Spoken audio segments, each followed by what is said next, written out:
ce que moi je dis souvent aux gens, c'est que quand vous êtes malade et que vous ne trouvez pas forcément, foncièrement de solution à votre problème, vous devenez plus qu'un investigateur. C'est-à-dire vous devenez plus qu'un étudiant en médecine. Vous lisez, voilà, vous êtes passionné par la lecture, vous êtes passionné par les recherches, c'est-à-dire vous devenez un super étudiant en médecine, quoi.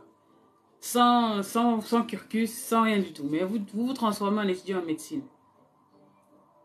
Ça déchiffre des articles sur Internet, ça lit des livres sur la médecine, c'est-à-dire vous devenez un médecin, mais sauf qu'il vous manque seulement l'approbation.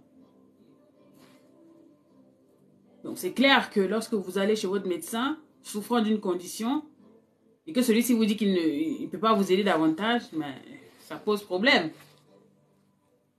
Pour ceux-là qui ont cette fâcheuse tendance de sacraliser les médecins. Moi je dis souvent, les médecins sont des êtres humains comme vous. Hein. Les médecins, ce sont des êtres humains comme vous. Ils sont faits de chair, d'os et de sang.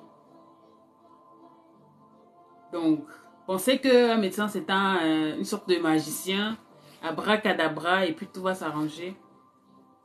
Vous faites erreur. Vous vous trompez. Ne mettez votre santé entre les mains de personne. Pas du tout. Il faut être présent, il faut être actif, soi-même. Parce qu'après tout, c'est pas sorcier en fait. Je veux dire, au jour d'aujourd'hui, on a tellement accès à de l'information, contrairement à peut-être il y a plusieurs années auparavant. Aujourd'hui, on a accès à l'information. Aujourd'hui, vous avez des articles scientifiques qui sont disponibles sur Internet.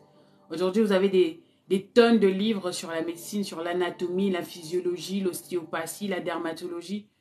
Vous avez c'est-à-dire il y a un accès illimité à l'information aujourd'hui.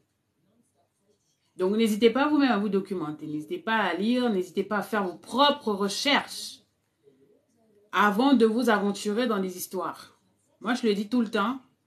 Le médecin, arrêtez de sacraliser les médecins, arrêtez de sacraliser les personnes du corps médical en général. Alors moi, je suis une assistante médicale en cardiologie, ou du moins je l'étais.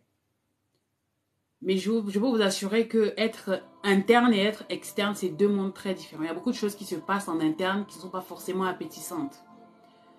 Donc c'est pour cela que je le dis, je le redis toujours et je le dirai encore et encore. Ne remettez votre santé entre les mains de personne, d'aucun individu.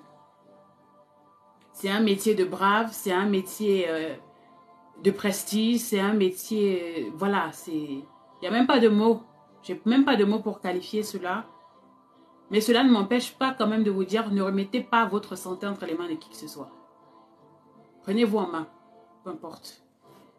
N'hésitez pas à demander à un 3e, 4e, 5e, 6e, 8e, 18e diagnostic si vous voulez, s'il le faut. Mais si vous avez des doutes, si vous ne trouvez pas des solutions à votre problème, si vous avez le sentiment que cette personne ne m'aide pas à trouver des solutions à mon problème, allez voir ailleurs. Je veux dire, il y a tellement de médecins aujourd'hui. L'école de médecine, ça forme tous les jours. Donc, celui qui n'est pas compétent, le dégage vite fait. Oust, on va chercher.